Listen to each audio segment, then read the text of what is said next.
তাহলে সরকারটি অনির্বাচিত হয়ে যায়। আর 146 আসনের নির্বাচন কিভাবে হয়েছে, কত ভাগ ভোট পেয়ে পড়েছে, ফেমা সহ অন্যান্য যারা সামান্য কটি নির্বাচন পর্যবেক্ষক দল যারা বলেছে, তারাও 5 থেকে 15%-এর কথা বলেছে। আমি ওই বিতর্কে না গিয়ে এটা আমি বলতে চাই যে সে বিতর্ক চলতেই থাকবে, কিন্তু যেখানে 154টি আসনে নির্বাচন হয়নি, যেখানে 151টি আসনে সরকার গঠন হয়, এতেই তো বোঝা যায় যে এই সরকারটি নির্বাচিত সরকার না, প্রথমত। দ্বিতীয়ত হলো, একটু শেষ করি, দ্বিতীয়ত হলো যে দেখুন, নির্বাচনের জন্য মাননীয় প্রধানমন্ত্রী তখনকার মাননীয় বিরোধী দলীয় নেতাকে ফোন করেছিলেন, কিন্তু আসলেই কি আন্তরিকতার সাথে নির্বাচনে বিরোধী দলকে আনার চেষ্টা হয়েছে? যদি তাই হতো তাহলে কিন্তু পাশের দেশ থেকে সুজাতা সিং বা শিবশঙ্কর মেনন এরা এসে এরশাদ সাহেবকে এইভাবে ধরতেন না, এবং এরশাদ সাহেব বলে দিতেন না, শেষ করি আমি একটু, বলে দিতেন না যে আমাকে জোর করে নির্বাচনে যাবার জন্য তারা প্রেসার দিচ্ছে, এবং বিএনপি না শুধু বিরোধী দল যাতে নির্বাচনে না যায় সেজন্য অনেক ক্যারিকেচারও কিন্তু করা হয়েছে।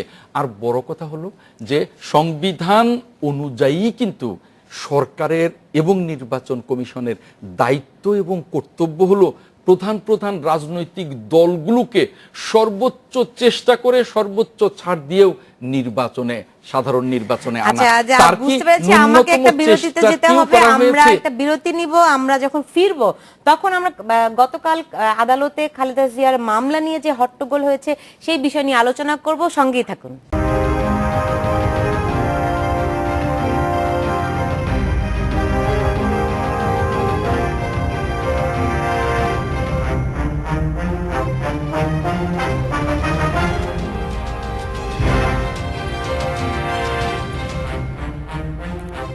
বিরতির পর ফিরে এলাম, দেখছেন বাংলাদেশ এখন। যে আমরা ছিলাম, হ্যাঁ, আমি যে কথাটা বলছিলাম আর কি, যে সেই দৃষ্টিকোণ থেকে কোনো নীতি নৈতিকতার বিচারেই এটাকে নির্বাচিত সরকার বলা চলে না। তাছাড়া শেষ কথাটি হলো এই যে এরপরেও কিন্তু এই সরকার বলেছিলেন, সরকারের অসংখ্য মন্ত্রী বলেছিলেন, যেটা তখনকার ফুটেজেও দেখা যাবে, যে এই নির্বাচনটা শুধুমাত্র আমরা সংবিধান রক্ষার জন্য করছি, দ্রুততর সময়ের মধ্যেই আমরা আরেকটা নির্বাচন করব সকল দলের অংশগ্রহণে। এখন কিন্তু সরকার সে কথাটাই ভুলে গিয়ে বা ইচ্ছা করে ভুলে গিয়ে তারা কিন্তু বলছে যে আমরা 5 বছরের জন্য। এই বিষয়টাও কিন্তু একেবারেই অনৈতিক, এই বিষয়টাও কিন্তু মানুষের কাছে সরকারের ভাবমূর্তিকে যথেষ্ট রকমের ক্ষুণ্ণ করছে বলে আমি মনে করি। ইকবাল সোবহান চৌধুরী, এই প্রসঙ্গে আপনি কিছু বলতে চেয়েছিলেন। এই একই কথা বারবার উচ্চারণ করা, বিএনপি বা আজম সাহেবরা একটা নিয়েছেন, গোয়েবলসীয় নীতি নিয়েছেন, একটা মিথ্যাচারকে বারবার বলে যদি সত্যে রূপান্তরিত করা যায়, করতে থাকুন ওনারা। যে ভুলটা ওনারা করেছেন নির্বাচনে অংশগ্রহণ না করে, আজকে তার সেই প্রলাপ তারা বলছেন। বিবেকের কথা বলেছেন, আমি ধন্যবাদ দেই আজম সাহেবকে, বিবেকের কথা বলেছেন। আপনার নিশ্চয়ই মনে আছে 96-এর 15ই ফেব্রুয়ারিতে যে নির্বাচন তারা করেছিলেন কারো অংশগ্রহণের মধ্য না দিয়ে, সেই সময় ওনাদের বিবেক কোথায় ছিল? সেই সময় তাদের নীতি নৈতিকতা কোথায় ছিল?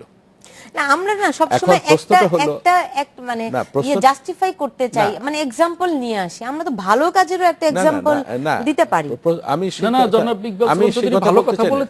আমি আমার বক্তব্যটা হলো যে নির্বাচনের একটি তারিখ ঘোষণা করা হয়। তিনি বলেছেন যে যারা সরকারে থাকবেন অথবা যারা নির্বাচন কমিশনে থাকবেন তারা সবাইকে ডেকে এনে নির্বাচন করাতে হবে।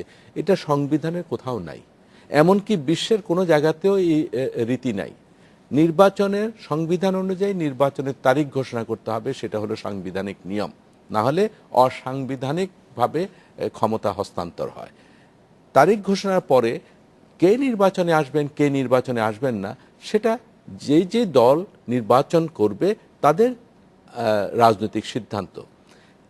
কাউকে নির্বাচনে জোর করে আনা যাবে না, আবার কাউকে নির্বাচন থেকে জোর করে বের করেও রাখা যাবে না। সংবিধান বলে দিয়েছে নির্বাচনের তারিখ ঘোষণা হবে সংবিধান অনুযায়ী, সেই নির্বাচনে অংশগ্রহণ হবে এবং সেই নির্বাচনে অংশগ্রহণের মধ্য দিয়ে যেন একটা উন্মুক্ত অবাধ নির্বাচন অনুষ্ঠিত হয়।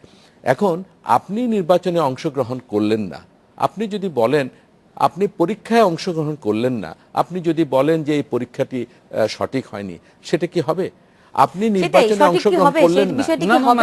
মানে একই কথা কিন্তু আপনারা সব সময় বলে আসছেন। সুমন চৌধুরী সঠিক বলেছেন যে 95 যে 15 ফেব্রুয়ারির নির্বাচন, সেই নির্বাচনে তো বিরোধী দল অংশগ্রহণ করেনি, তখনকার বিরোধী দল। সেই নির্বাচনটা কেন হয়েছিল? সেই নির্বাচনটা বিরোধী দলের দাবি তত্ত্বাবধায়ক সরকার ব্যবস্থা সংবিধানে অন্তর্ভুক্ত করবার জন্য হয়েছিল, না করে উপায় ছিল না। কারণ তখন বিএনপির মাত্র 142টি আসন ছিল, বাদবাকি আসনের সকল বিরোধী দল পদত্যাগ করেছিল এবং বিএনপি তার কথা রেখেছিল। আবার আরেকটি কথা, আবার সেই এখানে আচ্ছা আমরা একটু আগে বাড়ি মানে সামনে যাই। না, 15 ফেব্রুয়ারি নির্বাচন সেদিন করা হয়েছিল। আপনি আমাকে বলেন যে সেই নির্বাচন কি বিরোধী দলের কেয়ারটেকার গভর্নমেন্টের বিল পাশ করার জন্য করা হয়েছিল না? সেদিন আপনাদের নেত্রী কি বলেছিলেন? নেত্রী বলেছিলেন যে সংবিধান অনুযায়ী নির্বাচন অনুষ্ঠিত হবে, এবং যখন সংবিধান অনুযায়ী যখন অগ্রহণযোগ্য একটি নির্বাচন করলেন এবং দেশের মানুষ যখন আন্দোলন করে সেটাকে করলেন, তখন বাধ্য হলেন এই তারা পদত্যাগ করতে এবং রাতে বসে থেকে তারা সেই বিল পাশ করতে বাধ্য হলেন। এবং তারা কিন্তু নিজের ইচ্ছায় পাশ করেননি, জনগণের আন্দোলনের পরিপ্রেক্ষিতে বাধ্য হয়েছেন পদত্যাগ করতে এবং কেয়ারটেকার বিল পাশ।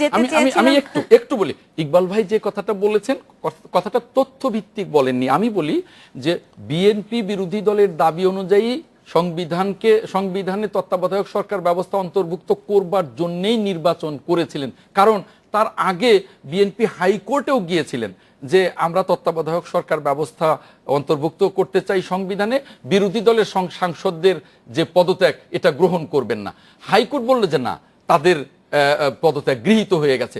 বাধ্য হয়ে বিএনপিকে নির্বাচনে যেতে হয়েছিল এবং বিএনপি নির্বাচন করে তত্ত্বাবধায়ক সরকার ব্যবস্থা গ্রহণ করেই কিন্তু তারা পদত্যাগ করেছিলেন। আরেকটা কথা ইকবাল ভাই বলেছেন যে দেখুন যে আমরা তো ঘুরে ঘুরে বিরোধী দলকে আনবো না।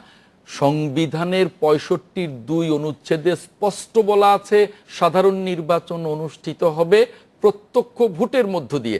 তাছাড়া একটা দেশে শতাধিক রাজনৈতিক দল, 5 জানুয়ারির নির্বাচন হয়েছে, মাত্র 7টি রাজনৈতিক দল অংশ নিয়েছে, অনলি 7, 1 2 3 4 5 6 7 অনলি। পরিস্থিতিটা একটু অন্যরকম ছিল, অন্যরকম তো অবশ্যই ছিল, অন্যরকম তো অবশ্যই ছিল, কারণ বাকি সকলেই তত্ত্বাবধায়ক সরকার চেয়েছে এবং অন্যরকম ছিল বলেই কিন্তু সরকারও বলেছে যে আমরা দ্রুত আরেকটা নির্বাচনে যাব। এখন যদি আরেকটা নির্বাচনে না গিয়ে সেই নির্বাচনকে যদি 5 বছর প্রলম্বিত করা হয়, তাহলে জনগণের কাছে তাদের জবাবদিহিতা কোথায়? তাহলে জনগণ কি বলবে যে সরকার কথা দিয়ে কথা রাখেনি? তাহলে কি সরকার জনগণের সাথে প্রতারণার আশ্রয় নিচ্ছে? জনগণ যদি এই কথা বলে তাহলে গণতন্ত্র কোথায় যায়? আমি মনে করি এই আলোচনা আবার সেই মিথ্যাচার, এই মিথ্যাচারের উত্তর নেই। তারা জেনে শুনে মিথ্যাচার করেন। প্রথম প্রশ্ন হলো 1995 সালে যখন বিরোধী দল যখন কেয়ারটেকারের আন্দোলন করছেন, দাবি তুললেন, তখন তাদের নেত্রী কি বলেছিলেন প্রধানমন্ত্রী হিসেবে? যে শিশু এবং ছাড়া আর কেউ নেই, এবং তারা স্পেসিফিক্যালি এই কেয়ারটেকারের দাবিকে তারা রিজেক্ট করেছিলেন এবং রিজেক্ট করে দিয়ে তারা এই পার্লামেন্টের ইলেকশন করেছিলেন 15 ফেব্রুয়ারি, যেটি গ্রহণযোগ্য হয়নি। দ্বিতীয় যেটি সংবিধানের বলা আছে যে নির্বাচনের নির্দিষ্ট তারিখে নির্বাচন অনুষ্ঠিত হবে এবং সেই নির্বাচন অবাধ নিরপেক্ষ হতে হবে। কোথাও লেখা নেই যে নির্বাচনে অমুক দল না আসলে পরে বা অমুক দল না আসলে পরে নির্বাচন হবে না, নির্বাচন বন্ধ রাখতে হবে, এমন কোনো সংবিধানে কোথাও নেই। তাই প্রশ্ন হলো নির্বাচন কমিশনের দায়িত্ব হলো নির্বাচন অনুষ্ঠান করা এবং অবাধ করা, কাউকে ডেকে এনে নির্বাচন করা নয়।